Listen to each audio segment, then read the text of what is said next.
בכינו בזוכרנו את ציון, על הרבים בתוכה, תלינו כי נורותינו, כי שם שלונו שובנו, דברי שיר ותוללנו שמחה. שירו לנו משיר ציון, איך נשיר את שיר השם, על אדמת נחל, עם את דרך ירושלים, תשכח ימיני, תדבק לצוני לחיכי, אם לא אזכרכי, אם לא אעלה את ירושלים אור שמחה.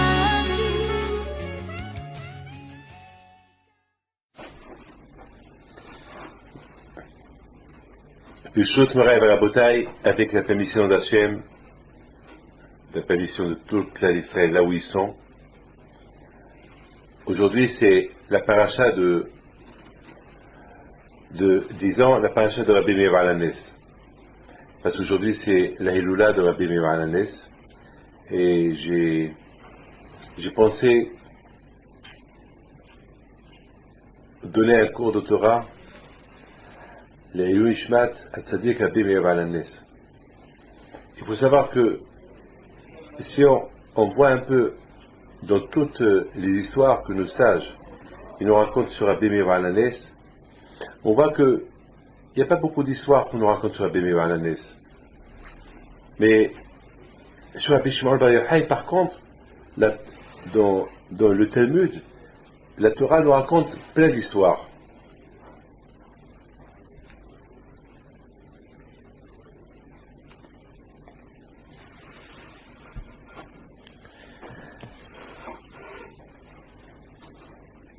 Ce que nous allons, avec votre permission, avec la permission de tous ceux qui nous entendent, ce que nous allons essayer de comprendre est quelle est la raison que Rabbi Meir Baal HaNes alav shalom,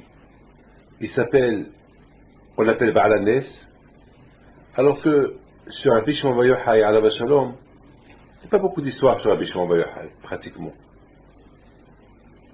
dans la Gemara, mais de le Zohar, oulala, de l'osage que ses élèves racontent sur Rabbi Shimon Bar Yochai, c'est énorme. Mais bien sûr, dans la Gemara aussi, on nous raconte plus ou moins, un peu, mais pas beaucoup. Et alors, sur Rabbi Meir Baal HaNes, vraiment, on ne nous raconte rien du tout, sauf une. Parce qu'on va essayer de comprendre pourquoi ces deux tzadikim, Rabbi Meir Baal HaNes et Rabbi Shimon Bar Yochai, ils sont presque, on fait leur hiloula presque ensemble, et l'un, on l'appelle Rabbi Shimon Bar Yochai, qui est le faiseur de miracles. D'ailleurs, je vais raconter une histoire qui m'est arrivée avec lui. Et l'autre, alors que sur lui, il y a beaucoup de le Zohar, on parle beaucoup sur lui à tel point que il y a une phrase qu'on dit que la création du monde, Hachem, lorsqu'il a vu l'âme de Rabbi Shimon Bar Yochai, il a décidé de créer le monde. Mais lorsqu'on parle de Rabbi Meir Baal HaNes, on l'appelle Baal HaNes. Et pourquoi on l'appelle Baal HaNes? Parce qu'il était faiseur de miracles. Alors, je répète encore, dans la Gemara, on nous raconte uniquement une seule histoire sur lui. Je répète ça 2 fois ou 3 fois pour qu'on comprenne bien de quoi on parle. Vous savez très bien que chaque matin, on se lève, on fait la même prière. Chaque fois qu'on mange, on fait la même prière. Est-ce qu'on ne peut pas faire une prière une fois par jour ou une fois toutes les semaines? Et il faut chaque fois qu'on mange, il faut faire la prière. Est-ce qu'on ne peut pas faire une seule bracha pour tout le mois, par exemple, les prières qu'on fait le matin? Est-ce qu'on ne peut pas les faire une fois comme Kippour et un Kippour par an? Est-ce qu'on ne peut pas faire une bracha pour acquitter toutes les brachot? On mange par exemple le pain le matin et on acquitte pour toute la journée, non? Tu manges le pain le matin, tu fais Birkat Hamazon, bien sûr tu te laves les mains, après encore l'après-midi tu te laves les mains, tu fais Motzi, Birkat Hamazon, le soir tu te laves les mains, tu fais Motzi. Pourquoi pas une bracha pour tout et c'est tout? Par exemple, lorsque le matin on se lève, on fait la bracha pour la Torah. Baruch atah Hashem Elokeinu melech haolam, asher kiddushenu b'tzitzonu al divrei Torah. Et cette bracha là est acquitte pour toute la journée. Alors de même, pourquoi on ne fait pas une seule bracha pour l'évangile? Enfin, toutes les brachot qu'on fait, des répétitions, chaque fois que tu bois de l'eau, il faut faire chaque de varo, tu fais une seule bracha et tu t'acquittes pour toutes les brachot. Non, il faut chaque fois, il faut que tu fais la bracha. Pourquoi? Et lorsqu'il s'agit de Divrei Torah, tu fais une seule. Le matin, tu te lèves, tu fais la bracha à Divrei Torah, et par exemple, lorsque le matin, tu te lèves, tu fais la bracha de Al Malvish Aromim, sur les vêtements que tu portes. Même si tu dors 10 fois dans la journée, et même si tu te déshabilles 10 fois dans la journée, tu ne fais pas chaque fois la bracha. Merci Hachem que tu m'as donné la force de m'habiller. Non, tu fais une seule le matin. Pourquoi? Pourquoi on ne fait pas la bracha chaque fois qu'on se déshabille, on se rhabille? Ben, il faut savoir une chose. Lorsque on parle des tzadikim, c'est pour ça que je répète, et je répète, et je répète. Lorsqu'on parle des tzadikim, de quoi apprendre des tzadikim, c'est tellement beau que le Satan, le Tzahara, il a peur vraiment que tu apprennes des tzadikim. Parce que lorsque je vois les photos de tzadikim, ça me donne beaucoup à réfléchir. J'apprends de beaucoup de choses. Et le Satan, le Tzahara, il a très peur qu'on apprend des tzadikim et on soit un jour un tzadik. Alors qu'est-ce qu'il fait le Satan, le Tzahara? Il veut mélanger un peu, par exemple, lorsqu'on va à une Séouda. Et de cette Séouda, on parle des tzadikim. A priori, cette Séouda, vous avez à la Reba, vous allez à la Iloula de Miron, à la Bishon Vayochai, vous allez à Israël, à la Iloula de la Behin Pinto. Bien sûr, là-bas, qu'est-ce qu'on entend? On entend des histoires que les gens racontent sur la Behin Pinto, les histoires que les gens racontent sur la Bishon Vayochai, les histoires qu'ils racontent sur les pierres de la synagogue de la Reba, et les gens y racontent. Donc on est impressionné avec toutes ces histoires qu'on entend des tzadikim. Et on est tellement impressionné, et on est tellement, ça pénètre, l'histoire elle pénètre, parce qu'avec l'émouna que nous avons déjà, on a l'émouna, on a la foi, avec cette émouna que nous avons, ça pénètre tellement dans le cœur, qu'on a envie d'imiter cette tzadikim. On a envie, par exemple, de se rapprocher d'Hachem, etc., etc. Et le Satan, il a peur de ça, le Tzahara, il a peur de ça. Alors, c'est là où le Satan, le Tzahara, il essaie par tous les moyens de refroidir l'occasion. C'est pour ça que tout de suite, il y a quelqu'un qui va raconter une blague, une histoire, et cette histoire qu'il va raconter, alors ça va éteindre ce que l'histoire que j'ai écoutée du tzaddik, qui t'a chauffé le cœur, que tel monsieur a raconté, la blague que l'autre il a racontée, ça refroidit l'histoire du tzaddik que tu as écouté. Donc après tu sors, finalement peut-être, en quittant le tzaddik, tu es venu pour te réchauffer, et le contraire, tu sors de là-bas avec un refroidissement. Par exemple, quelqu'un qui est parti à la Reba, écoutez bien ça. Il est parti à la Reba, ça veut dire pourquoi il est parti. Il a fait une publicité sur partout, il a fait une publicité qui voyage à la Reba, et il a même demandé qui veut des prières. Il a envoyé un message sur Internet, sur Facebook à tous ses copains, celui qui veut une bénédiction, qui lui envoie, et il a reçu une centaine de bénédictions de tout le monde. Tout le monde lui a fait une. Et finalement, ce monsieur-là, c'est lui qui m'a raconté, hein, je vous raconte. Finalement, ce monsieur-là, il est parti là-bas, il est parti à la Reba. Il est parti enthousiaste, il est parti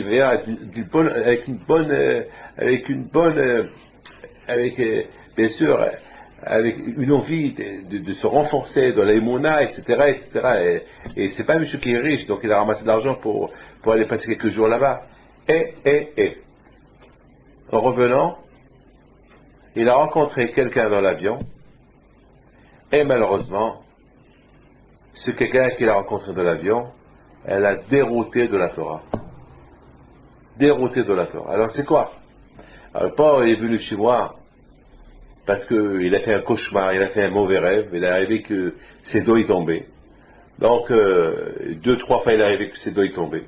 Alors, il a eu peur, quelqu'un lui a dit, tu sais, c'est pas bien de rêver les doigts qui tombent. Donc il est venu chez moi et il m'a tout raconté. Alors je lui dis,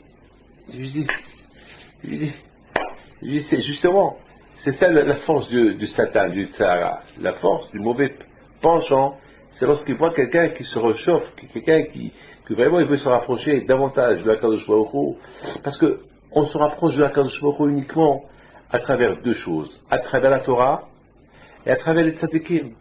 On voit comment les tzadikim y vivent, on apprend d'eux. Et lorsqu'on apprend d'eux, on se chauffe, on se réchauffe. Et c'est là qu'on s'approche davantage de la Kadosh Baruch Hu. Et le Satan, il ne veut pas ça. Lorsque le Satan, il voit un beau garçon qui va chaque dimanche, ou chaque lundi, mardi, mercredi, jeudi, à un cours de Torah, ça l'ennuie, ça l'embête, parce qu'il sait qu'il va perdre un client. Le Sarah, il va perdre un client, il va perdre quelqu'un qui ne va plus revenir le voir. Il ne va plus aller à gauche et à droite. Le but du Satan, c'est d'éloigner la personne de la Kadosh Baruch Hu. Vraiment l'éloigner complètement. Et il arrive. Alors le Satan, il a ses méthodes aussi. Il sait que nous, moi en tant que rabbin, j'ai mes méthodes comment ramener quelqu'un vers la Torah. Mais le Satan, lui, ça aussi, il a ses méthodes comment le détacher de moi pour le ramener vers lui, vers vivre une vie comme il veut. Pas une vie de Torah, une vie comme il veut. Comme quelqu'un m'a dit cette semaine, et c'est pas la première fois que j'entends ça, il me dit, Rabbi David, mais pourquoi on ne laisse pas mener notre vie tranquillement? Voilà, à l'instant que je vous parle, je reçois un coup de téléphone de quelque part, une femme qui m'appelle, parce que le mari commence à faire Torah et Mitzvot. Et vous savez qu'est-ce que chaque fois elle m'appelle, elle me dit, mon mari, il a un problème psychologique. Il a besoin d'un médecin, je vous en prie, Rabbi David, aidez-moi, aidez-le pour qu'il va voir le médecin. Et chaque fois, et moi je connais son mari, c'est un homme très intelligent. Son mari, vraiment, il n'a pas de problème, il est vraiment très intelligent, c'est un monsieur qui réussit dans la vie. En plus, il a acheté une maison, il a acheté une voiture, elle a ses vacances, elle a tout, elle lui manque rien du tout.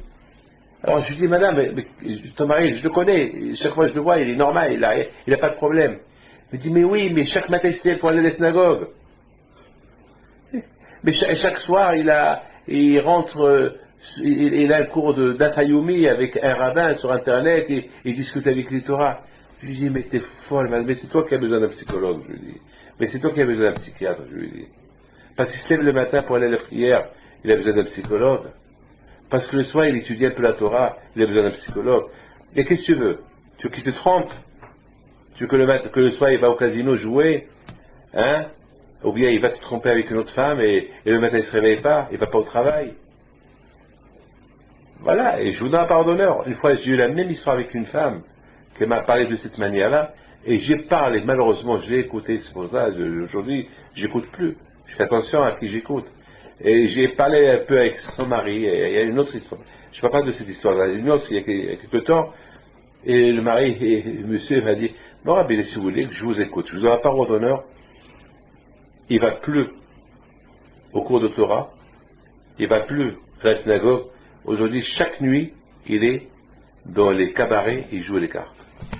Là, maintenant, sa femme, je vous parle ça il y a quelques années, sa femme, elle est venue chez moi, Rabbi David, regarde, mon mari, il vient plus à la maison, il rentre, je dis, madame, c'est toi qui as voulu.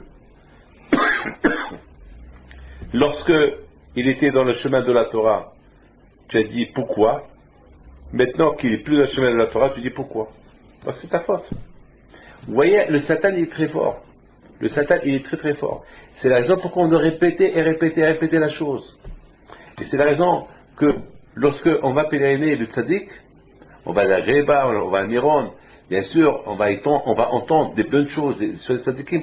Il faut faire attention, si quelqu'un il vient, il refroidit la situation, il faut s'éloigner, il faut s'écarter, parce que tout le pèlerinage, tout le but du pèlerinage, pour te réchauffer dans les monades de la Kadosh Baruch Hu, tu risques de tout perdre dans un avion, tu risques de tout perdre même au tzaddik, même à la Reva, même à la Behipido, même à Miron. Là-bas, tu peux perdre l'essentiel. Je me rappelle il y a quelques années, un vendredi comme aujourd'hui, je crois même, mais ouais, comme aujourd'hui, j'étais à Casablanca dans un enterrement d'un de mes amis, à la Shalom, il s'appelle Yahya Cohen, à la Shalom. C'est un ami de mon père, un monsieur qui a fait qui avait une grande émona dans les tzadikim, un juif qui vraiment, il avait une synagogue et tout. Et j'étais à son enterrement, c'était un vendredi. Et derrière moi, alors, j'ai fait un hesped. Avant qu'il en prie à l'enterrement, j'ai parlé sur lui, j'ai parlé un peu pour réveiller un peu les gens. Et lorsqu'on est parti pour enterrer le mort, M. Yacoun Alav Shalom, il y avait derrière moi deux jeunes hommes qui discutaient, qui parlaient. Ils parlaient de ce qu'ils allaient faire samedi soir. Ils parlaient d'une soirée qu'ils avaient samedi soir, une surprise partie quelque part. Et eux, ils ont cru que j'étais rabbin d'Israël. Eux, ils ont cru que je parlais pas le français. Ils ont cru que je parlais que l'hébreu, parce qu'ils n'ont jamais vu peut-être un juif, un rabbin avec une barbe blanche au Maroc. Ils ont cru que j'étais... Et je me suis tourné vers eux, je leur ai dit, vous avez choisi de parler de ça que maintenant, derrière un enterrement, derrière un mort, vous parlez de ça. Vous n'avez pas honte. Mais par rapport, vous êtes venus ici au cimetière. Ah, pardon, je ne savais pas que vous compreniez ce qu'on dit. Mais je lui dis, mais si moi ici je ne comprenais pas. Mais il y a un Dieu qui comprend, il y a un Dieu qui vous écoute. Mais lorsqu'on vient au cimetière, c'est le meilleur endroit où on peut se rapprocher de la Kadosh Baruch Hu, oui ou pas? C'est le meilleur endroit. C'est le meilleur endroit où on peut. C'est au cimetière qu'on réfléchit. Aïe, aïe, aïe. Ah, c'est ça la fin. Et c'est là que vous pensez qu'il n'y a pas de fin. Vous pensez à demain soir. Qui vous dit qu'il y a demain soir pour vous? Et qui vous dit que ce soir vous allez rester vivant? Qui vous dit? Vous parlez déjà de demain soir ici au cimetière. Dans le cimetière, il n'y a pas de zman. Lorsqu'on est dans le cimetière, il n'y a pas de temps. Parce que au cimetière, il n'y a pas de temps. N'importe quel moment, l'homme il peut partir. Ce matin, on m'a appelé d'Ashdod, un garçon que j'étais voir en Israël, le pauvre, un garçon de 10 ans, le pauvre, il avait la grave maladie. On m'a annoncé qu'il est mort ce matin. Le pauvre. On m'a annoncé on m'a appelé du cimetière. J'ai parlé avec son père du cimetière. Il se trouvait au cimetière avant qu'il l'ait enterré, le pauvre. Un tzaddik, un garçon de 10 ans. Il n'a pas voulu, il savait qu'il allait mourir. Il a dit à son père, je ne veux pas qu'il lui donne la morphine. Il n'a pas voulu. Il n'a pas accepté. Il a dit, de toute façon, il a dit à son papa, de toute façon, il va partir, alors c'est pas la peine la morphine. Il lui a dit, mais tu souffres. Le médecin lui a dit, tu souffres. Il dit, si c'est Hachem qui a voulu, c'est pas peine que je cache ma souffrance. Alors, le pauvre, donc la semaine dernière, j'ai parlé avec lui la semaine dernière. J'ai même parlé avec son père la semaine dernière. Je lui ai dit, même qu'il ne veut pas la morphine, donne-lui la morphine. Parce que s'il doit partir, il ne faut pas qu'il en souffre plus. Faut pas, même Hachem, il ne veut pas. Ça suffit ce qu'il souffre. Mais déjà, le fait de savoir qu'il va partir, qu'il a que 10 ans, il souffre déjà. C'est pas la peine de lui ajouter. Moi, je te donne le hectare, je te donne la permission. Donne-lui la morphine. Il faut pas. Bon, mais alors il m'a dit, ce père, mais les médecins lui ont dit que la morphine, ça active sa mort. Je lui ai dit, écoute-moi, de toute façon, ce qui est fait est fait. Ce qui est fait est fait. C'est déjà, la maladie de partout. Si Hachem veut faire un miracle, il peut le faire. Même avec la morphine, il peut la faire. Il faut lui faire. Donner la morphine. Il ne faut pas qu'il souffre. Donc j'ai dit, donc ça c'est ce qui s'est passé malheureusement aujourd'hui. Pour vous dire que le père, il avait la émouna. Vendredi dernier, hein, j'ai parlé avec lui. J'ai parlé avec les deux, le père et le fils. Il avait une grande émouna, le père. Il dit, moi j'ai l'émouna à Kadosh Baruch Hu. Peut-être, elle s'attache à mon fils, même que le médecin dit c'est fini. Je dis, d'accord. Alors si tu as l'émouna à Kadosh Baruch Hu, alors, même avec la morphine, il peut guérir. Alors, il faut pas qu'il souffre. Donc, vous voyez que c'est ça le Satan. Le Satan est tellement fort que le Satan, même pendant les moments les plus durs de la personne, il peut lui apporter des moments de faiblesse. Ou bien, les moments les plus importants de la personne. Au moment que l'homme, il est dans la Torah, il est dans la joie, il est à Miron, ou il est à Rabbi Pinto, ou il est à Reba, ou il est à Baal Shem Tov, ou il est à Baal Tanya, ou il est quelque part dans un endroit où il se sent bien. Il sent un mouvement un enthousiasme de chaleur, de Emona en Kadosh Baruch Hu. Il est super, il dit, je suis bien avec le bon Dieu, je vais m'approcher, je vais avancer. Après un quart d'heure, le Satan peut apporter une histoire, il va écouter une blague ou une épreuve et hop, il va tout perdre. C'est la raison pourquoi il faut faire beaucoup attention. Il faut beaucoup faire attention. Et c'est la raison pourquoi on doit répéter. C'est pour ça, au départ, je vous ai parlé de Rabbi Shimon Bar Yochai, je vous ai dit pourquoi Rabbi Shimon Bar Yochai, on l'appelle le miraculeux, hein, et pourtant, on ne raconte pas beaucoup sur lui. On raconte un peu dans le Zohar et un peu sur lui, pas beaucoup, mais on l'appelle le miraculeux. Mais par contre, Rabbi Meir Baal HaNes, que lui, il y a une seule histoire que je vais vous raconter. Sur lui, on l'appelle le miraculeux. Quelle est la raison? Écoutez bien. Alors là, je vais vous raconter deux histoires. Je raconte la première histoire sur Rabbi Meir Baal HaNes, elle s'est passée hier, jeudi à Lyon. Elle s'est passée hier, jeudi à Lyon. Un de mes élèves, la famille Elbaz, il a l'habitude de faire la Hiloula de Rabbi Meir Baal HaNes chaque année. Et hier, jeudi, il l'a fait. Après la Hiloula, un des frères Elbaz, il a décidé parce qu'ils sont tunisiens, il a décidé d'aller à la maison chercher Adam le Hod avec un peu de bourra pour marquer la Séouda. Parce que les Tunisiens, pour marquer la Séouda, il faut qu'il y ait Adam le Hod et la bourra. Comme chez nous, les Marocains, il faut qu'il y ait le Hod Louad. Le Hod Louad, c'est-à-dire le poisson de la rivière. Au Maroc, celui qui n'apporte pas le Hod Louad, le poisson de la rivière, le Shabbat, c'est pas un juif. Et c'était tout le monde, jusqu'à que nos frères marocains, ils savent que les juifs, Hot Louad, le Shabbat, il est autre juif parce qu'ils savent que Hot Louad, c'est de l'état, les juifs marocains, pas Hot Louad, c'est pas Shabbat. Donc, hier soir, il y avait le rabbin Amos, un des rabbins Emmanuel à la Yeshiva, qui dit à Rémi Elbaz, il lui dit, bon, tu sais quoi, ce soir c'est la Hiloula, on a fait la Hiloula de Rabbi Meir Baal HaNes, c'est la Torah. Pourquoi on l'appelle Meir? Meir, c'est la lumière. Alors c'est la lumière, c'est la Torah. Alors bien, on va s'asseoir, on va étudier un peu la Torah. Il a pris un groupe avec lui. Alors il dit, tu sais quoi, je suis fatigué, j'ai passé une journée. Je lui dis, écoute, aujourd'hui c'est la Hiloula d'un tzaddik. Alors pourquoi on a fait la Hiloula? On a fait la pour manger, et on prend, est-ce que Rabbi Meir Baal HaNes a besoin d'Adam le Hod et la Boukha? Il n'a pas besoin de tout ça. Rabbi Meir Baal HaNes a besoin qu'on apprend de lui. Ça, c'est ce qu'il veut, Rabbi Meir Baal HaNes. C'est pas avec la Hiloula et avec manger, boire après. Lorsqu'on boit, on mange et on boit, après on dit n'importe quoi. La Hiloula, c'est dire manger légèrement, boire légèrement, et après, on raconte des histoires de tzadikim. C'est ça la Hiloula. C'est quoi la Hiloula? C'est quoi le mot Hiloula? Le mot Hiloula, c'est dire mariage. C'est que lorsqu'on fait la Hiloula d'un tzadik, on se marie avec le tzaddik. C'est quoi un mariage? Un mariage, c'est il y a un homme, une femme, deux êtres humains complètement différents. Un homme avec une barbe, une femme sans barbe. Une femme avec une perruque, ses cheveux, sans rien. L'homme, il est poilu, on voit, il a la forme d'un homme, et la femme, c'est une femme qui a la forme d'une femme.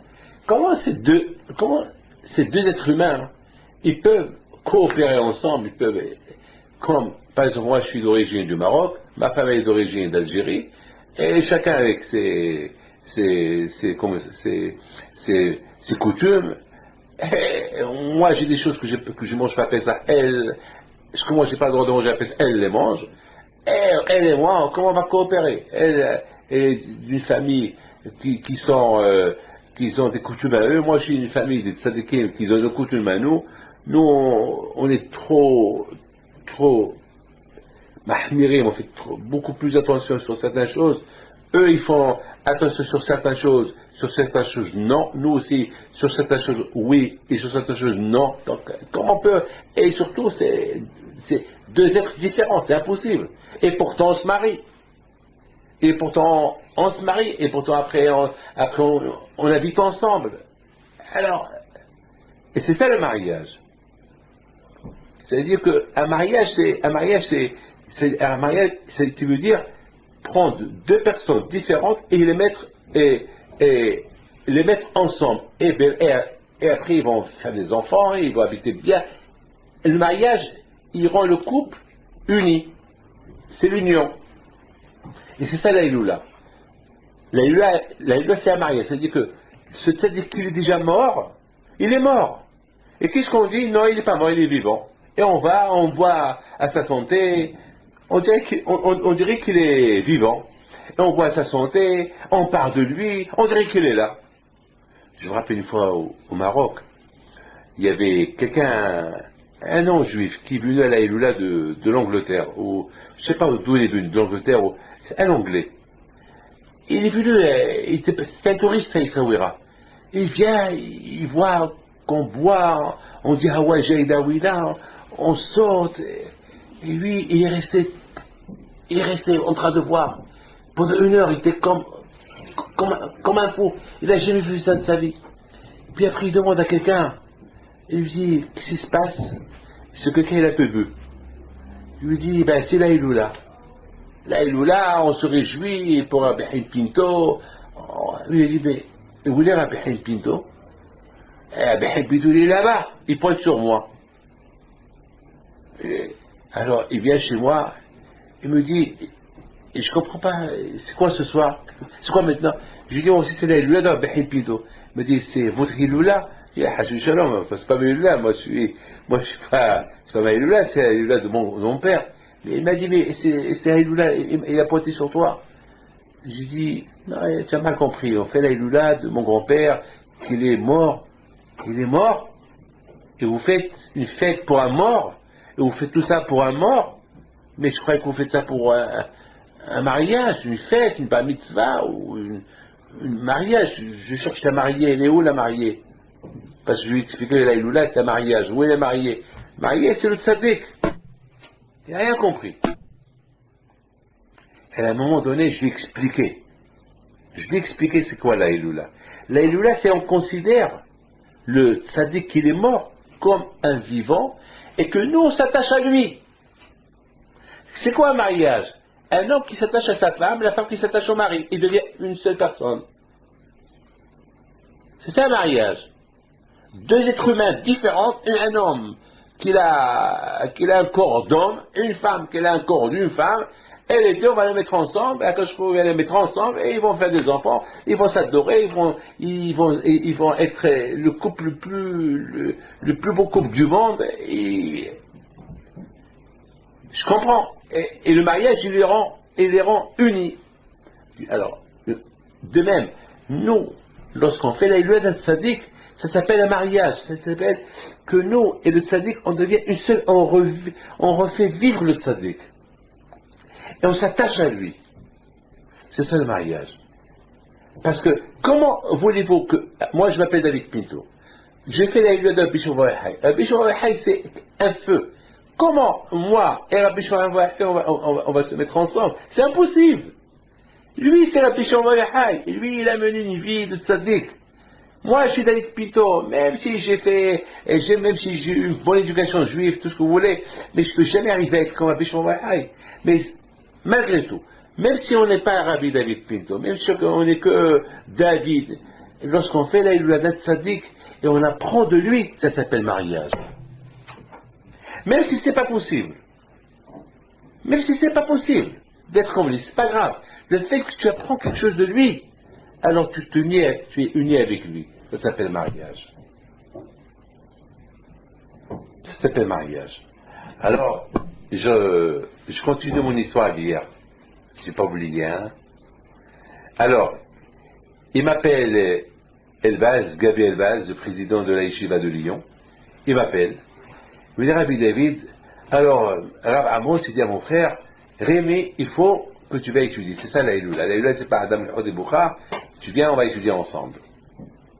Alors, il dit, écoute-moi, fais-moi un service. Je vais rentrer chez moi, je vais apporter un morceau d'Adam Hod pour que je fasse un petit Lehaïm et je retourne, on va étudier. Il dit, bon, je suis dans 5 minutes. Attention, c'est la Iloula. La Iloula, c'est la Torah. La Iloula, c'est s'unir. Avec le tzaddik, on va pas. C'est pas avec manger, dormir et aller dormir. Je dis, manger et aller dormir, c'est quoi? Manger et aller dormir, et aller dormir. C'est quoi aller dormir? Ça veut dire mort. C'est pas avec manger et dormir, profondément, non. Et le bas, il est parti. Il rentre chez lui, il prend un petit morceau d'Adam al-Hout, et il pense à sa mère. Sa mère, elle habite, c'est ça, à côté. Il dit, bon, je vais aller dire bonjour, bonsoir à ma mère, j'embrasse, et sa mère, c'est une sadéquette, une vieille femme. Et il ouvre la porte, déjà lui, c'est un fumeur. Il éteint la cigarette. Il ouvre la porte de sa mère, ils sont un gaz, c'était même pas possible de rentrer à la maison. Sa mère est dormie, la femme de ménage est dormie. Il va vite à la cuisine. Il y avait les veilleuses allumées, Rabbono Shel Olam.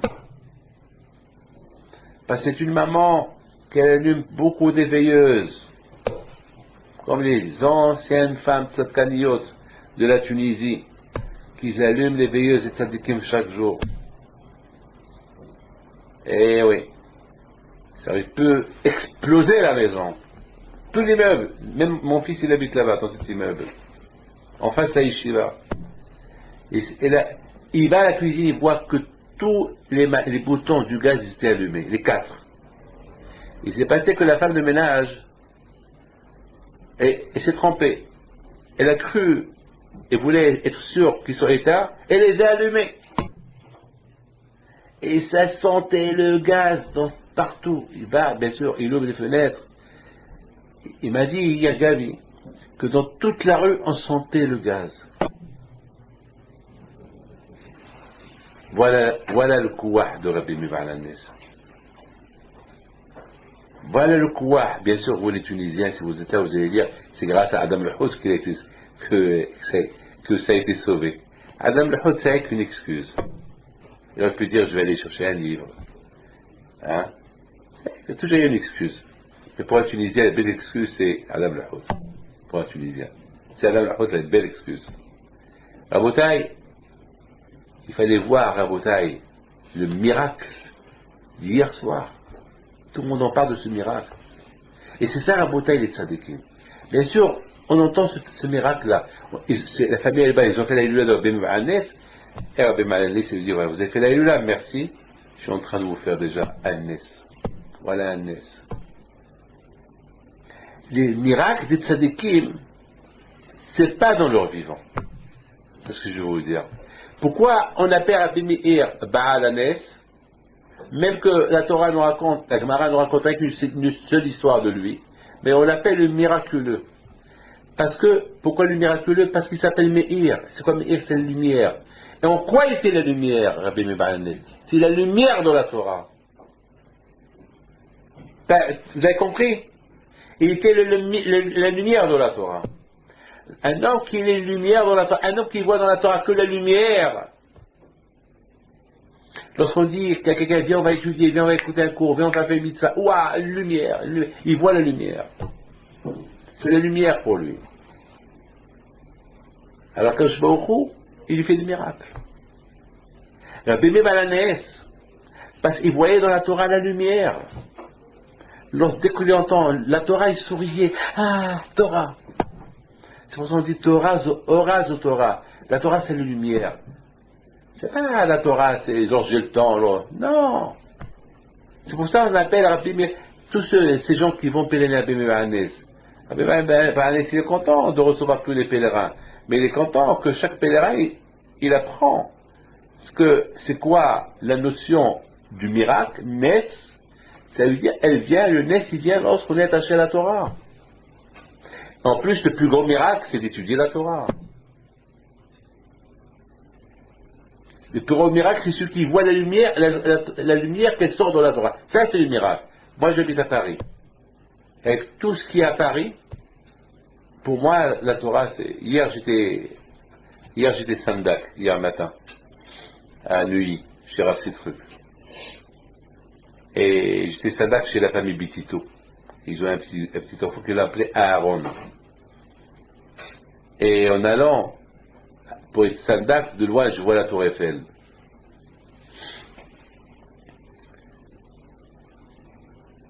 Et bien sûr, la Tour Eiffel à cette période, parce que c'est ce que je vais la semaine dernière, c'est-à-dire aussi j'étais à Alechem à un enterrement de M. Torjman, à la Shalom, Yahish Torjman, le père de Armand Torjman de Saint-Mandé. Et là-bas aussi, on était obligé de passer à la Tour Eiffel, il y avait un monde fou.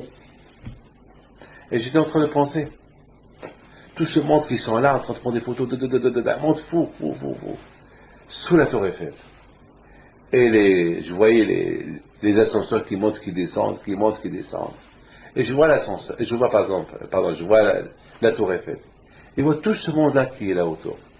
C'est des curieux, des touristes, qui viennent voir. Bon.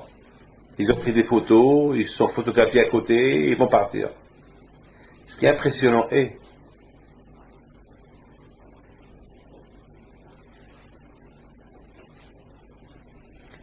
à part le plaisir de voir ce monument historique, il n'y a plus rien.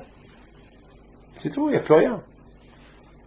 Ceux qui habitent en face de la Tour Eiffel, est-ce que chaque jour ils vont prendre des photos de la Tour Eiffel? Non. Ou réfléchissez un peu. Ceux qui habitent en face de la Tour Eiffel, est-ce que chaque jour ils prennent les photos de la Tour Eiffel? Non. Pourquoi? Ils ont même marre de la voir. Mais qui vient voir la Tour Eiffel et prend des photos et se fait photographier à côté de la Tour Eiffel? Ceux qui habitent pas, les touristes. Mais celui qui est parisien, vous qui habitez à Paris, vous allez chaque jour à la Tour Eiffel? Vous allez chaque jour à l'Arc de Triomphe? Non. Pourquoi vous habitez à Paris? Et même si vous passez à côté de la Tour Eiffel, ça va vous faire ni chaud ni froid. La plupart du temps, si vous habitez en face, bien sûr, mais s'ils ont des invités qui vont venir manger chez eux, la première chose qu'ils vont leur dire, on habite en face à la Tour Eiffel. Ils vont ouvrir les fenêtres. Waouh! Alors l'invité va faire waouh, mais le propriétaire, ils vont voir la Tour Eiffel. Alors on va leur dire, mais vous faites pas waouh comme nous? Ils vont dire, non, nous on habite là. On habite là, on la voit chaque jour. Vous avez compris? Un homme qui étudie la Torah, les Havdil, il doit voir la lumière de la Torah chaque seconde qu'il étudie la Torah. On n'a pas le droit de s'habituer, de dire non, la Torah, cette mitzvah, je la connais, je l'ai fait. Non. Il faut se considérer comme des touristes. Comme ce touriste-là qui vient à la Tour Eiffel, il prend des photos, il se fait photographier, parce que c'est la première fois qu'il vient. Comme ça, on vient pour étudier la Torah, il faut qu'on sent la Torah comme nouvelle. C'est ce qu'on dit. C'est pour ça qu'on appelle Rabbi Meir Ba'al Hanes. Pas chaque fois qu'il étudie la Torah, c'est un miracle. Il comprend la Torah d'une autre manière. Et pourtant il la connaît, la Torah. Il comprend la Torah d'une autre façon, il voit une autre lumière dans la Torah. Waouh! Imaginez-vous, les Havdil, si la Tour Eiffel se transformait chaque seconde. Alors là, chacun va aller prendre une photo de la Tour Eiffel. Pourquoi pas? Il se transforme elle est plus la même Tour Eiffel. C'est une autre tour. Alors là, c'est quelque chose de magique. Les Havdil, c'est comme ça qu'on doit avoir dans la Torah. La Torah doit avoir dans la Torah quelque chose de magique. Que chaque jour on voit une autre lumière, un plaisir. Vous comprenez? Un plaisir. C'est la raison, mes amis, que lorsque le matin on se lève, on fait écoutez bien ce que je vais vous dire. Lorsqu'on se lève le matin, on fait une seule bracha le matin pour la Torah. On a posé une question tout à l'heure, j'espère que vous n'avez pas oublié. On a posé une question tout à l'heure, on a dit pourquoi le matin lorsqu'on se lève, on fait une seule prière pour la Torah pour toute la journée. C'est-à-dire que si toute la journée on va étudier la Torah, la prière qu'on a fait le matin était acquittée pour toutes les fois que tu as commencé à étudier pendant la journée. Alors, de même pour les vêtements. Mais, lorsque tu veux manger, ou lorsque tu veux boire, chaque fois, il faut refaire la bracha, il faut reprier chaque fois. Pourquoi? A priori, l'étude de la Torah, ça devait être du non-stop. Lorsque je dis non-stop, écoutez bien ce que je vais dire. Je ne vous dis pas, il faut étudier la Torah toute la journée, non. Quelqu'un qui ne parle pas de la Lashon Hara, ça s'appelle Torah. C'est quelqu'un qui, au lieu qu'il parle de la Lashon Hara, il ne parle pas, ça s'appelle Torah. Quelqu'un qui passe sur la tête, ça s'appelle Torah. Quelqu'un qui ne voit pas ce qu'il ne veut pas voir, ça s'appelle Torah. Quelqu'un qui doit aller voir quelque chose de mal, il ne la fait pas, il fait une mitzvah. S'il devait faire une Abera, et l'Abera, elle allait prendre 1 heure, et après il n'a pas été fait cette Abera, alors le bon Dieu, il lui compte 1 heure de mitzvot. Quelqu'un qui doit parler de la Lashon Hara, la médisance, et au lieu qu'il parle la médisance, il ne le parle pas, il a fait une mitzvah. A priori, l'homme, écoutez bien, a priori, l'homme, au moment qu'il se lève le matin, jusqu'à qu'il va dormir, ça devait être Torah. Mais quelle Torah? C'est pas la Torah, prend un livre et étudie toute la journée. Vive selon la Torah. C'est facile. Je peux aller travailler, je peux manger, je peux faire ce que je veux, mais correctement.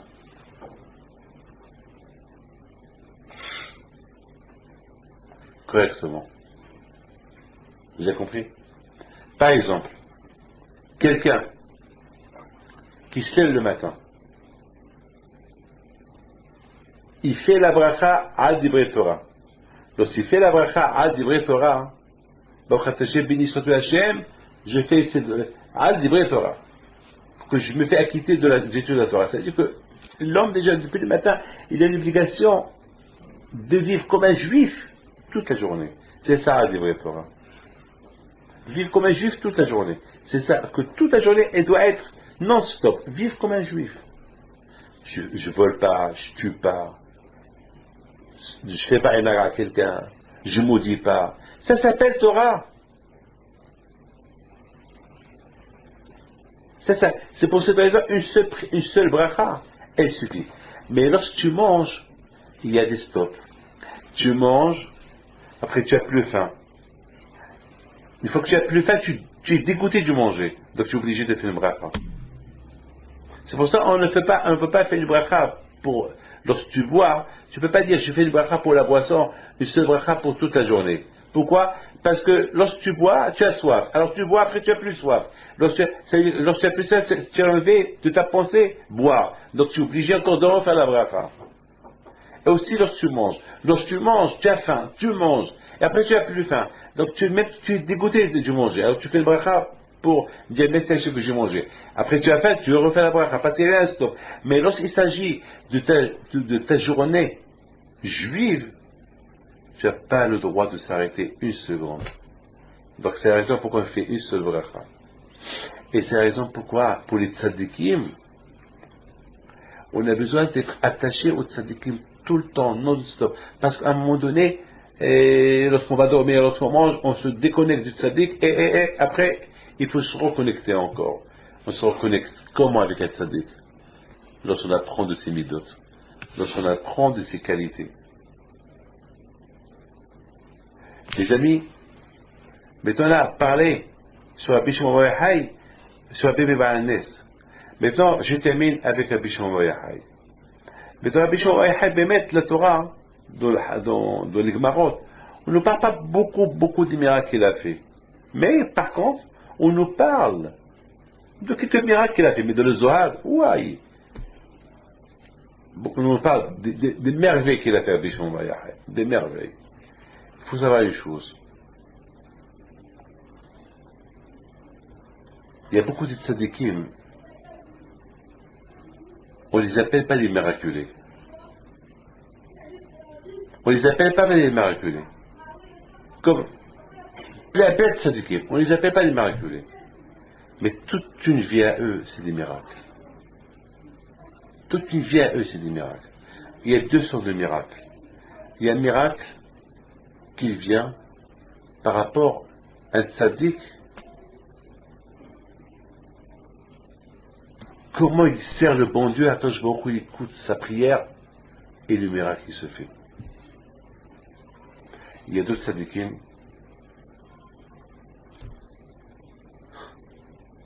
qui n'ont même pas besoin de faire un miracle, que le miracle se fait sans qu'ils demandent qu'il y ait le miracle. Il y a des tzaddikim qui demandent qu'il y ait un miracle. Il y a des tzaddikim que leur façon est faite miraculeusement, comme Rabbi Shimon Bar Yochai. Il ne pouvait pas comprendre quelqu'un qui travaille. Pour Rabbi Shimon Bar Yochai, il faut étudier la Torah. Il a fallu du temps pour qu'il comprenne qu'un homme, il faut qu'il travaille. Il faut qu'il travaille, élabore la terre. Mais à un moment donné, il n'a pas compris comment un homme peut travailler. Il a fallu qu'il y ait un avis, il lui enseigne, non. Et la vie, elle est comme ça qu'il faut travailler. Il faut labourer la terre. Les malachim, les anges, ils ne peuvent pas t'apporter à manger. C'est extraordinaire. On a deux catégories de tzadikim. Il y a un que sa vie, comme Rabbi Shimon Bar Yochai, il vivait comme un ange, comme un malach. Que, a priori, c'est normal que tu ne travailles pas, que les anges t'apportent à manger. C'est normal que ce que tu dis, il sort. Ce que tu dis, il arrive. Il n'avait même pas besoin de prier à Hachem qui est un miracle. C'est folie. Tout est normal. Pour Rabbi Shimon Bar Yochai, c'est tout à fait normal que ce n'est pas la peine que tu demandes qu'il y ait un miracle. Et le miracle, il se fait. C'est pour ça qu'on n'appelle pas Rabbi Shimon Bar Yochai le miraculeux. Vous avez compris? Parce que pour lui, what's the problem? Quel est le problème? C'est tout à fait normal. Tu vas. C'est-à-dire que le mot miracle, il n'existe pas. C'est-à-dire, tu veux la pluie? Pourquoi il n'y a pas de pluie? Il y a la pluie. Qu'est-ce qui se passe là? C'est normal. Pour Rabbi Shimon Bar Yochai, c'est tout à fait normal que l'homme, ce qu'il demande, comme un bébé, il demande à manger, il commence à pleurer, la mère il lui donne à manger. Non, mais ce qu'il dit le bébé, on le fait. C'est tout à fait. Rabbi Meir Nes, non. Rabbi Meir Nes à la Vacham, pourquoi on l'appelle Baal Nes? C'est parce que lui, il demandait le miracle. Il demandait le miracle. Je vous raconte une chose. Il y avait une fois, les Romains, ils étaient à sa poursuite. Et Rabbi Meir Nes, il voyait qu'il n'était pas loin des Romains. Qu'il s'est fait rendre dans un magasin où ils vendent du cochon. Et qu'est-ce qu'il fait?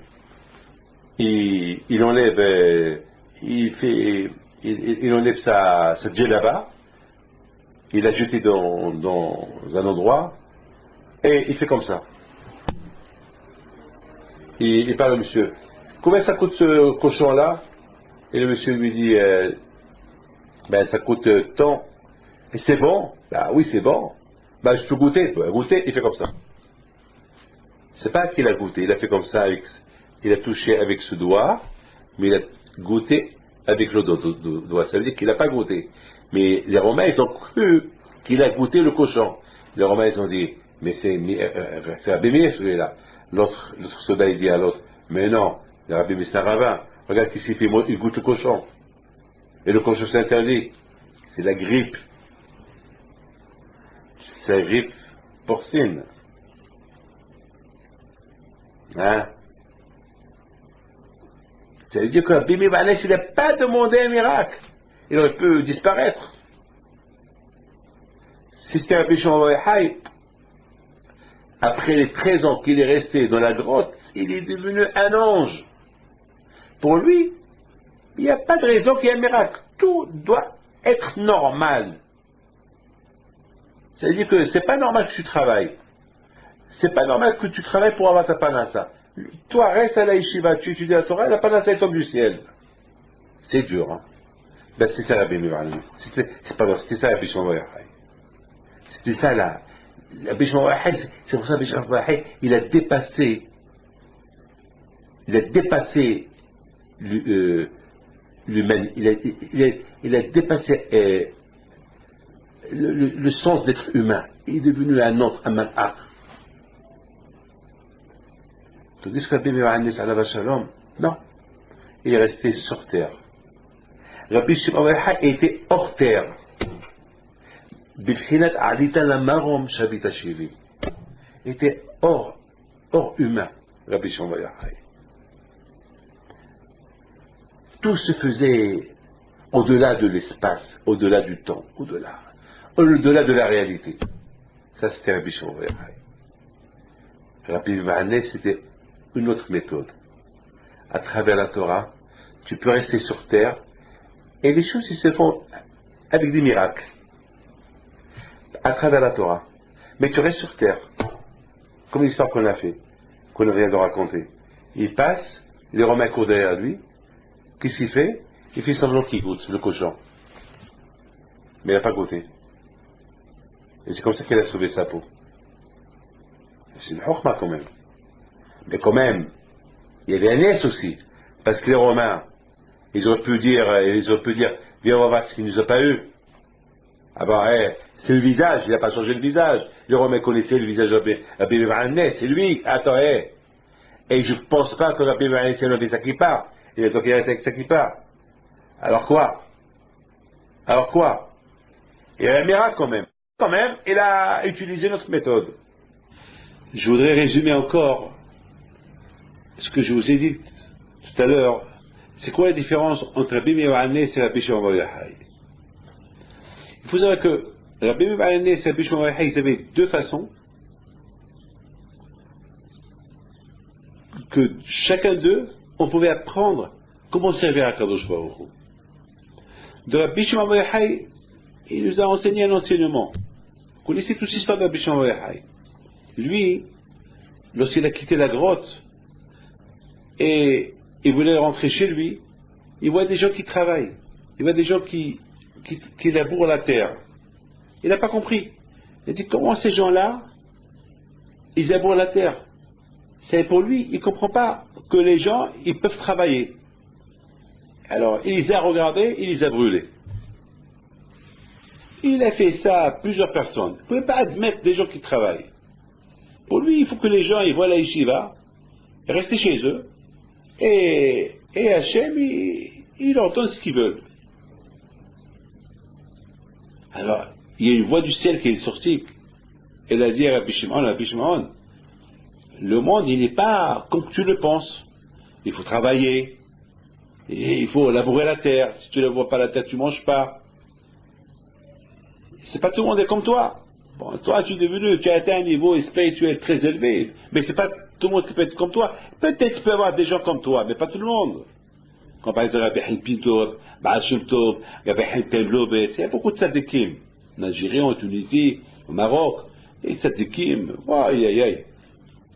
Il y a beaucoup de tzadikim qu'on ne peut même pas imaginer la grandeur qu'ils avaient, ces tzadikim-là. Vous savez que mon grand-père, lorsqu'il avait besoin d'argent, il allait pèleriner son grand-père à Essaouira, et dès qu'il sortait, il savait qui devait l'aider.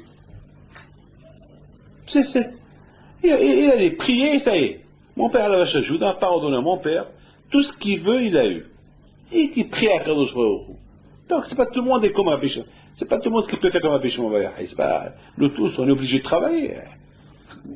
Peut-être, vous savez que Adam Arishon, avant qu'il a fauté, le monde il devait être de cette manière. Le monde devait être que toi, tu repose-toi, dors, mange, et du ciel, on te prépare tout ce que tu veux. Comme les gens qui étaient, les Juifs qui sont sortis d'Égypte, pendant 40 ans dans le désert, ils mangeaient la manne, ils avaient ni commerce ni rien. Donc, pour Rabbi Shimon Bar Yochai, assis-toi, étudie la Torah, fais Torah et Mitzvot, et du ciel, on t'apporte ce que tu veux. Demande, on te donne. Mais c'est pas tout le monde. C'est pas tout le monde. C'est pas tout le monde. C'est pas tout le monde qui est comme Rabbi Shimon Bar Yochai. C'est pas tout le monde. Donc finalement, Akadosh Baruch Hu, il a dit à Rabbi Shimon Bar Yochai, retourne à la grotte et reste là-bas encore un an, comme ça tu apprends comment vivre, comment vivre dans un monde qu'il est ce monde-là. Que ce monde-là, il faut travailler, il faut vivre, il n'y a pas de malachim qui te font ton travail. Donc Rabbi Shimon il est retourné dans la grotte, il est resté là-bas 1 an. Et après un an, il est sorti, et il a admis, il a accepté que le monde, il est comme ça. Le monde, il est de cette manière-là, qu'on ne peut rien faire. Qu'il faut travailler, il faut manger, il faut dormir. C'est pas tout le monde est comme lui. Voilà. De Rabbi Meir à la Nes, il a un autre chemin. C'est-à-dire que Rabbi Shimon, c'était le chemin le plus dur, être un malach. Ça veut dire qu'il faut servir le bon Dieu, et du ciel, on te donne tout ce que tu veux. C'est pas tout le monde, c'est dur. Hein. Mais Rabbi Meir à la Nes, il dit non. Il a donné une... D'ailleurs, même Rabbi Meir à la Nes, il dit, tu peux apprendre à ton fils à travailler, travaille. C'est pas la peine de chercher des miracles. Toi, étudie la Torah, et le zéro de la Torah va te protéger. Regardez, Rabbi Meir à la Nes, il aurait pu faire un miracle. Les Romains, ils l'ont reconnu, ils ont voulu le tuer. Qu'est-ce qu'il fait? Il va dans un souk, au marché, il se met debout devant le magasin du cochon, et il fait semblant qu'il goûte. Mais il n'a pas goûté. Il a plongé son doigt dans la sauce du cochon, mais il a goûté l'autre doigt. Aujourd'hui, on parle de la grippe porcine. Alors, bien sûr que Rabbi Meir à la Nes alav shalom, il a dû bien laver ses mains après de cette sauce. Mais pour vous dire que il a fait semblant, il aurait pu faire un miracle. Rabbi Meir à la Nes, miraculeux, il aurait pu faire un miracle, disparaître, s'envoler des mains des Romains, non. Il a fait semblant qu'il mange le cochon. Et les Romains, ils ont dit non, c'est pas possible, c'est pas Rabbi Meir. De là, on voit que il a utilisé le Teva. C'est quoi le Teva? La nature. Si on peut utiliser, c'est pas le fait de déranger le bon Dieu avec des miracles. C'est vrai. C'est vrai, c'est pas le choix, il y a un miracle qui se fait. Mais si tu peux utiliser la nature, utilise la nature, c'est pas la peine de chercher les miracles. Étudie comme tu peux, repose-toi, va travailler. Et si tu peux ne pas travailler, on peut t'aider à payer tes études de Torah, pourquoi pas? Pourquoi pas? Donc la façon de Rabbi Meir, c'est une façon un peu cool. Pas comme celle de Rabbi Shimon qui demande à chacun de nous d'être comme un malach, d'être comme lui. C'est dur, hein? C'est dur. C'est une façon très très dure. À cette époque, beaucoup ils ont voulu faire comme lui, ils n'ont pas réussi à la fin. Très dur. C'est la raison à la bouteille pourquoi il y a ces deux hiloulotes, de Rabbi Meir à la Nes et Rabbi Shimon bar Yochai. Pour nous apprendre que nous avons deux choix. Ou on suit le choix de Rabbi Shimon bar Yochai. Ça, c'est donné coup de tzadikim, vraiment les grands tzadikim. C'est pas donné à tout le monde. Ou bien le choix de Rabbi Meir. C'est-à-dire que tu peux étudier, travailler, sortir, et utiliser ton cerveau. C'est pas fait que du ciel, on te fait des miracles non-stop. C'est pas la peine. Si on peut éviter les miracles, tu les évites. C'est plus simple. Sinon, de toute façon, on a vu qu'Rabbi Meir à la Nes, l'Ossi n'avait pas le choix, il a utilisé les miracles. C'est pour ça que ça s'appelle Baal HaNes. C'est-à-dire qu'il pouvait faire les miracles, mais il les a mis de côté. Il a préféré ne pas trop déranger le bon Dieu. Il y avait, d'ailleurs, la Gemara raconte une histoire qu'une fois la belle-sœur de Rabbi Meir à la Nes était kidnappée dans une maison de prostituées. Et Broria, sa femme, de Rabbi Meir, lui dit, libère ma sœur. Vous savez que nos sages disent que lorsqu'elle était kidnappée, lorsqu'elle venait chez elle les clients, elle faisait un semblant qu'elle était indisposée, qu'elle était nida. Donc personne ne voulait la toucher. Elle disait chaque fois qu'elle était nida. Et Rabbi Meir à la Nes alav shalom, lorsqu'il a voulu la libérer, il s'est déguisé, il est parti dans la maison des prostituées. Il a demandé au gardien, voilà, je donne temps, libère cette femme. Il lui a dit, écoute-moi, je suis très touché par l'offre, mais j'ai peur. Si je la libère, on me tue. Parce que je suis responsable. Il a dit, n'aie pas peur. Fais semblant, dis-leur qu'elle s'est sauvée. Elle dit, elle ne peut pas se sauver parce que dans la cour, il y avait 4 gros chiens. Et celui qui sort à cette cour, les chiens, ils le tuent. Elle dit, écoute-moi.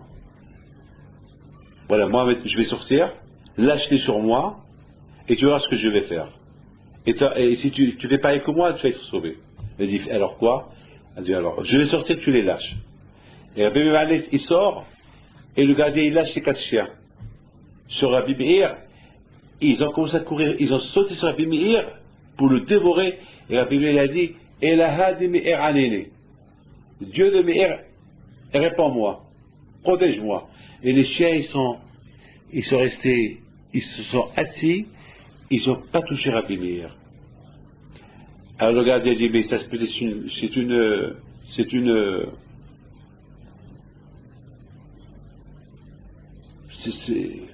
coïncidence. Il a essayé encore une fois. Il a essayé 2, 3, 4 fois, 5 fois. Chaque fois qu'il est là sur lui, il a des meilleurs, hop, les chiens se taisent. Alors maintenant, Rabbi Meir, il dit au gardien, essaye-toi maintenant. Le gardien, il essaye, et les chiens courent derrière lui, il dit, il a des meilleurs, et les chiens. Il dit, d'accord, j'accepte. Il a libéré la fille. Mais avant de la libérer, Rabbi Meir, il rentre dans sa chambre, lui propose, il fait des avances pour fauter avec elle, et lui dit, je suis indisposé. Alors Rabbi Meir dit, ah, puisqu'elle dit indisposée, c'est qu'elle n'a pas fauté. Et si elle ne veut pas fauter avec moi maintenant, elle a voulu la tester. C'est pas qu'elle a voulu le fauter avec elle. Il voulait simplement la tester, est-ce qu'elle va fauter. Après, elle a dit non. Puisqu'elle m'a dit non, c'est qu'elle a dit non à tout le monde, donc on peut faire un miracle pour elle. Vous voyez de là que Rabbi Meir n'a pas voulu faire un miracle si elle aurait fauté avec quelqu'un. Pourquoi déranger le bon Dieu? Tu vois, même que Rabbi Meir était un faiseur de miracles, mais quand même, Rabbi Meir, il veut pas déranger pour faire des miracles. Si on peut éviter les miracles, c'est mieux. Si on peut travailler sans que les malachim y viennent, les anges y viennent labourer ma terre, c'est mieux. Il libère sa belle-sœur, ils partent. Le lendemain, le Romain vient, il compte les femmes, il manque la fille, la sœur de Broria, la femme de Rabbi Meir. Ils arrêtent le gardien il leur dit, ouais, je l'ai libéré. Alors tu es condamné à mort. Les chiens, ils vont te dévorer. Ils ont affamé les chiens 2 jours, 3 jours. Ils lâchent les chiens sur le chômeur, sur le gardien, et dès qu'ils sortent sur le gardien, il dit, Elaha de Meir Anene. Dès qu'il a dit Elaha de Meir Anene, les chiens, ils ne le tuent pas.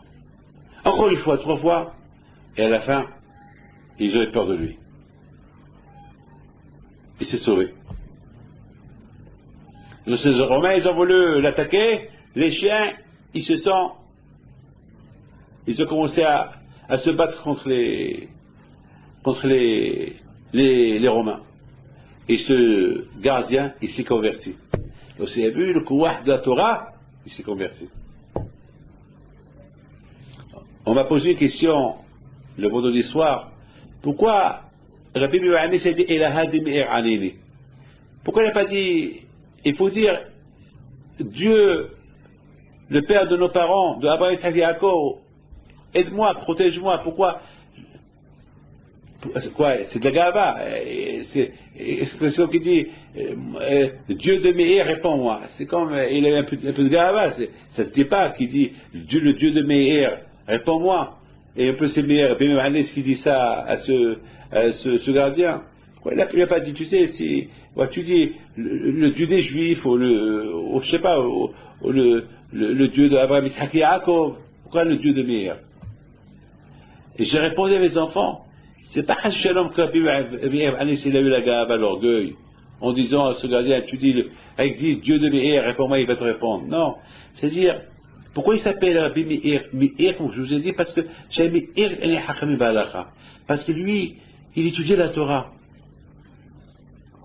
Et la Torah, ça s'appelle Ora, la lumière. Et c'est quoi Meir? Meir, c'est la lumière. C'est ce que Rabbi Meir Anis a dit. Avec tu dis, le Dieu de celui qui voyait dans la Torah la lumière. Ceux qui voyaient dans la Torah la lumière. Ah, c'est pas tout le monde qui voit la lumière dans la Torah. Hein. Est-ce que tout le monde y voit dans la Torah la lumière? Non. Il faut arriver à voir dans la Torah la lumière. Vous voyez le tzaddik, vous voyez la lumière du tzaddik. Ben, comme ça, il faut voir dans la Torah. La Torah, c'est le mitzvah, c'est la Torah. Le mitzvah, c'est la lumière. Waouh. C'est pareil couscous. Mitzvah, tu te lèves le matin, tu vas prier, c'est la lumière, c'est la lumière. C'est comme ça qu'il faut voir. Voilà, on a vu les deux chemins. Comment servir Hachem. Le chemin le plus dur, c'est celui de Rabbi Shimon Bar-Yochai, et le chemin qui n'est pas très dur, mais il est moins dur que celui de Rabbi Shimon Bar-Yochai, celui de Rabbi Meir Anis. C'est pour ça les deux, la Eloula, eux, c'est presque, c'est côte à côte. Pour nous dire, voilà, avant Matan Torah, parce qu'apraprès la Eloula de Rabbi Shimon Bar-Yochai, si on se prépare, après quelque chose, c'est Matan Torah. Pour nous rappeler, après, pour Matan Torah, il faut se préparer quel moyen on veut servir à Kadosh Baruch Hu. Le moyen le plus dur, le moyen qui est un peu dur, mais pas aussi dur que celui de Rabbi Shimon Bar Yochai. Mais au moins, il faut qu'on trouve un moyen comment servir à Kadosh Baruch Hu. C'est pas qu'on reste sans. Il faut un des deux, ou celui-là ou celui-là. Il faut qu'on trouve un moyen. Abotai, c'est ça les deux tzadikim. Aujourd'hui, mes amis, je termine avec une prière spéciale. Que Akadosh Baruch Hu, il vous protège, que Akadosh Baruch Hu, il vous donne Bracha Batzlacha. C'est ce cours spécial que j'ai fait, c'est pour le zéro de Rabbi Meir Anis, Rabbi Shimon Bar Yochai, que le mérite soit avec vous, Keneratson, et que Akadosh Baruch Hu vous protège, vous donne la parnassa, Bracha Batzlacha, et qu'il faut pas oublier, prier fort pour que cette épidémie, cette grippe porcine, si Dieu veut qu'elle s'arrête, qu'elle soit pas, qu'elle va pas faire trop de dégâts. Il faut se renforcer dans la Torah, dans la Kedusha, dans la Teshuvah, Keneratson, et se renforcer dans l'étude de la Torah, et Bisrot Rabbi Pidus soit avec vous, Amen, Keneratson.